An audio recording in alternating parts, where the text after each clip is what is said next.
Stock market indexes had been setting record highs, at least till recently, but warning signals of a big fall are multiplying. Hello, I'm Steve Forbes, and this is What's Ahead, where you get the insights you need to better navigate these turbulent times. Here's one sign of the coming stock market storm. Every bull market, before it ends, is characterized by an astonishing, eye-popping story or event that in retrospect beggars belief. In 2008, it was the housing bubble. In the terrible bear market of the early 2000s, it was the high-tech bubble. In the savage but thankfully brief market crash last spring, it was, of course, the onset of the COVID-19 pandemic. Today, it is the unprecedented battle between sophisticated, multi-billion-dollar hedge funds and literally hundreds of thousands, if not millions, of small individual day traders who are taking their cues from discussion boards at Reddit, Robinhood, and others. Each individual may not have much money, but when acting together as a crowd, they are smashing the big guys. These small investors are helping send certain stocks to astronomical levels. Hence, the head-spinning rise in prices of equities like GameStop, Bed Bath & Beyond, Palantir, Pitney Bowes, BlackBerry, Plug Power, and others. GameStop especially has been in the news.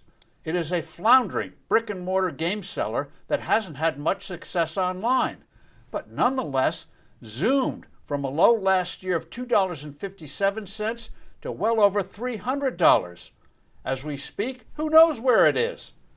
These absurd valuations attract institutional short sellers. To make big money, these traders sell shares in a stock they don't own.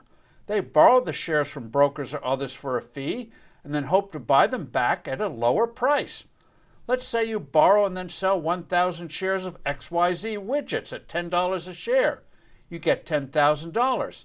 Say the stock goes down and you buy back those 1,000 shares at, say, $6 a share for a total of $6,000. You have a profit of $4,000. $10,000 minus $6,000. Of course, if the stock goes up instead of down, you lose. And that's what is unfolding here. Short sellers eventually have to buy back and return the shares they borrowed, just as you return borrowed money. These small investors keep sending up the prices of stocks like GameStop, and the so-called shorts have to buy shares, which sends the price of the stock up even more.